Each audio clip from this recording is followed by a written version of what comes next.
Well, hey everyone, good morning. It is Dave, and of course my trusty sidekick is right down over here. That's Bo. Today is April the 18th. It's a beautiful Saturday morning. Look at that blue sky up there. Only bad thing is it's going to be 85 degrees today, which is still pretty warm. But we're going to take a look around the garden, see what's going on, see what's blooming, see what's not, see if we've done anything over this past week. We've got some beautiful, and one of the things I don't go over very often is the society garlic. Society garlic is an amazing plant. It can take wet conditions, it can take dry conditions. It is an almost indestructible plant, and it blooms terrifically. I normally cut these back once a year just to keep the plant size more condensed. I'll show you a couple others later in the video where I haven't done that in a couple years, where they've gotten like outrageously large. But the main thing is, when you prune these, make sure you wear gloves, and also make sure that you do this all at one time. Just get them all done. That way you only have the garlic smell for a little bit. It is very pungent, just like garlic. And I usually try to do it where there's some mist or rain or something like that, because that seems to keep the smell down as well. So, and these can be cut back right to about maybe 3 inches from the ground. I'll hopefully, probably next winter, shoot a video where I'll show you some of my pruning on this. I may have done it maybe a year or two ago as well in another video. But society garlic, if you have a tough time growing plants, this is a great plant to grow. And look at all those blooms. All right, Bo is there. So we're gonna walk around the garden, take a look at, this is a celebrity tree rose here. This is a really great yellow. It is not fragrant, but what's great about this yellow is that it's disease resistant. It can get some black spot and it can get leafcutter bee. But besides that, this has been a really fantastic plant. I've had this in the yard literally for about 30 years and transplanted it one time. You can kind of see how large the bud union is here. It's probably going to be replaced with something else in the next couple of years, unfortunately. I don't want to say that too loud, don't want to scare the bush, but it's done its job here. There's the bow down below. You can see the daylilies as well, really growing terrifically. And this is a Eugenia compacta. Over here in the back, we've got some quince, flowering quince. Look at this paintbrush lily. It's done terrifically well. We've got some blooms on the Wandering Jew. It actually looks really good up against the ajuga. A couple weeks ago I cut back the New Guinea impatiens. Those need to get planted out in the yard. We also have a Gara bloom right there. And I think that's about all that I've got going on. I need to get those bearded iris planted because I saw some from the Shriner's website that I want to get now too. I'm like, I haven't planted last year's crops. And then back here, this is California Buckeye, which I did from a seed that was from a plant on the campus that I teach at. The seed only has about a 50% germination rate, but this did terrifically, and I can't wait to put it out in the landscape. All right, let's take a look at the perennial beds. We've got the geranium here blooming beautifully.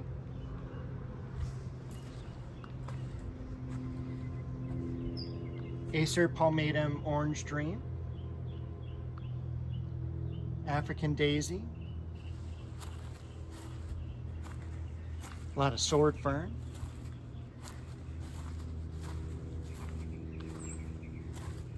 Back over here, take a look at that red vein chard. That is an ornamental, not an edible one. We can see the variegated Ostromeria. The Dahlia looking good in the hanging basket. Look at all the creepy legs that it has.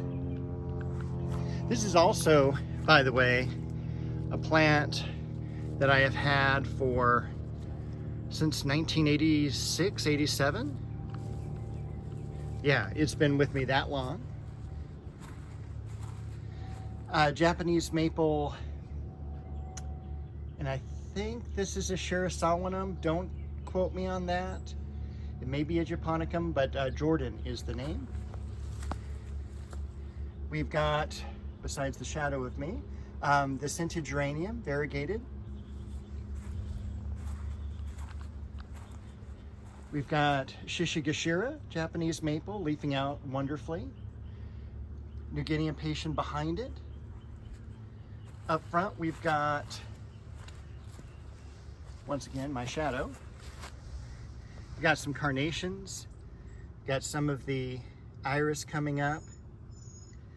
The Deutzia is about done blooming. Whole bunch of Liriope Silver Dragon. And it looks good underneath the canopy of this Japanese maple bloodgood. Got the regular Liriope here. The Clivia, definitely done blooming. This is Japanese maple Osakazuki. We've got Ariadne. Look at that beautiful reticulated foliage. Pittosporum tenuifolium, variegated. And then, as I pull a dead leaf away from this plant, this is Heliotropium ecuador. One of my favorite fragrances, favorite blooms of any plant in the yard. Look at how gigantic it's gotten. Wasn't sure if it was going to make it here, but it's done a terrific job. Another bloodgood maple here. And take a look at this foliage here. How stunning is this? And this is Jedalo orange. We've also got the ligustrum, kind of pom-pom topiary plant, at least pruned that way. And let's take a look at the rest of the yard here.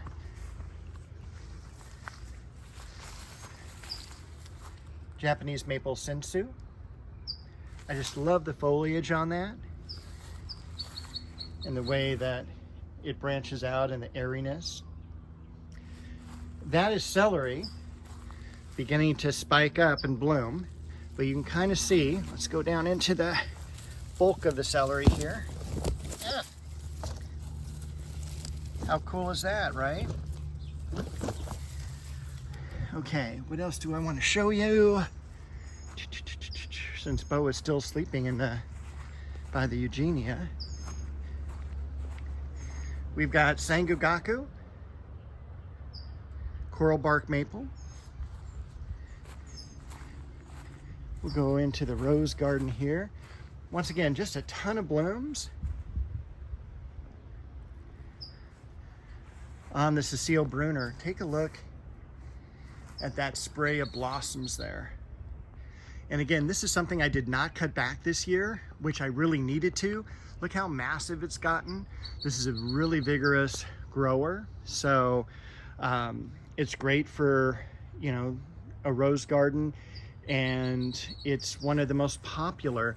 Cecile Brunner is normally a bush form. Came out in 1881. This is the Climber, which came out in 1884. So once again, let's zoom into one of these beautiful blossoms, just kind of like that miniature rose. But anyway, I think no matter which garden I have ever, I'm gonna put a Cecile Brunner in there. Now, underneath here, I've got a bird's nest. So we're real careful. We got a mama bird. You can kind of hear right there, there's mama bird. She's not too happy with us standing too close. So we're gonna move in to the rose garden. We got Judy Garland. We've got our dwarf hemlock.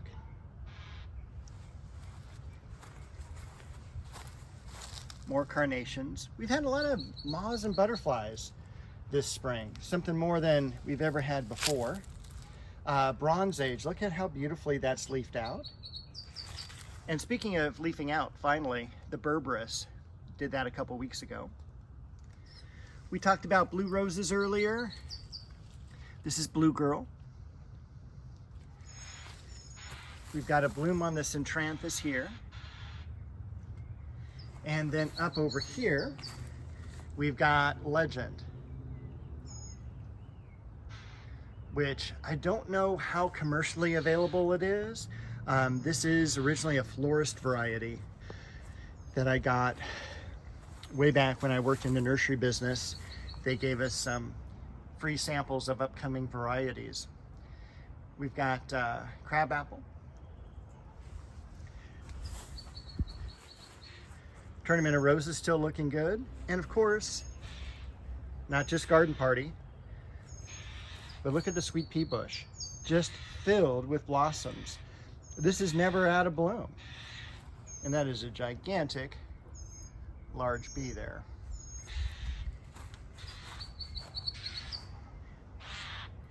And the mom is still pissed at us.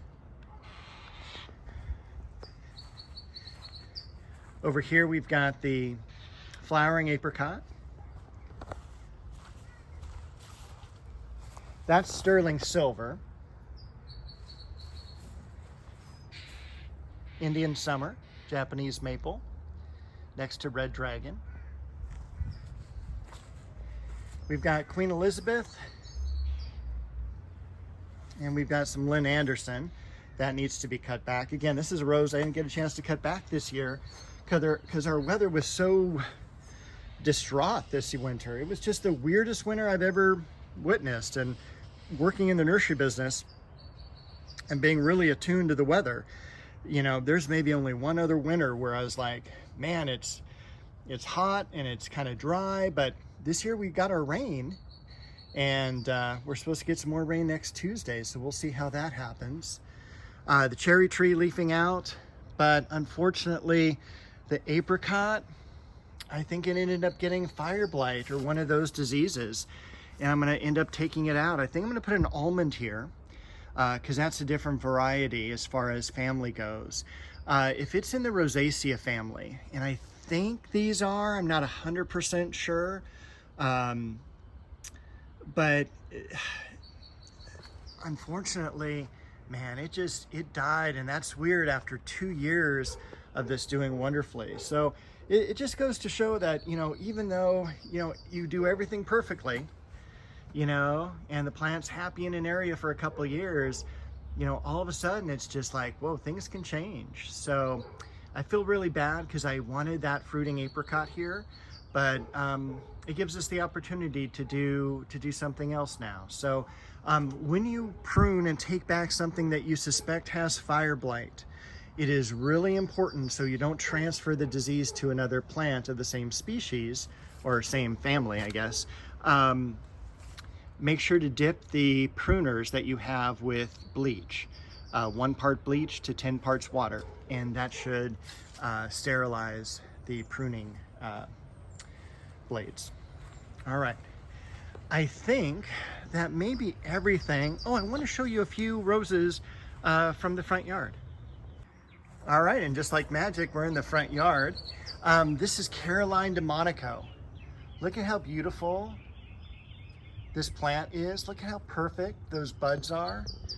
The leaves, really disease resistant. Over here is Teresa Bugnet. That's done much better this year. This is a Rugosa rose. And then this is a really fragrant one as well. Again, Caroline de Monaco. I had it in the backyard, but it just got kind of too tall for where I had it. And I'm like, man, it would look great up against the fence here. After that, this is, by the way, the ligustrum bloom. One of the reasons you want to prune your ligustrum before it blooms, and it's up to you, but I've always had a lot of animals and stuff, and they like to brush their faces against the plants, and they end up getting stung by a bee. So you can kind of see how many bees are here, but obviously we want the bees are good. So that's really up to you. Over here, I want to show you this one Iceberg rose. Take a look at how picture perfect and beautiful that is. I mean, that must have 100 blooms on it.